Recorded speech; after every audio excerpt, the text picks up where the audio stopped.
Po rokoch dohadov prišiel útok.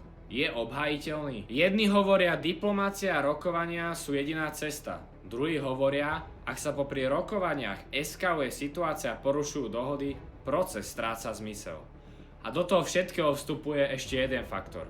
Charakter totalitného režimu. Medzi USA a Iránom prebiehali dlhé roky diplomatické pokusy.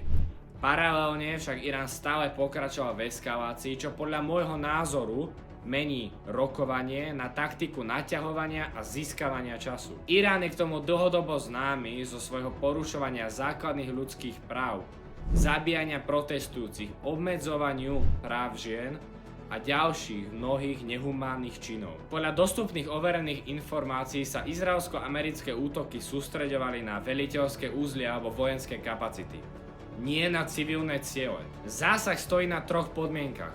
Vojenské ciele minimalizovať civilné škody a politický cieľ zničiť hrozbu Iránu vlastniť jadrovú zbraň, ale aj pomôcť iránskym občanom. Ak režim vládne tvrdou rukou doma, ako sa asi bude správať k iným? A ak diplomácia neprináša výsledky, čo nasleduje? Napíš mi tvoj názor dole v komentári.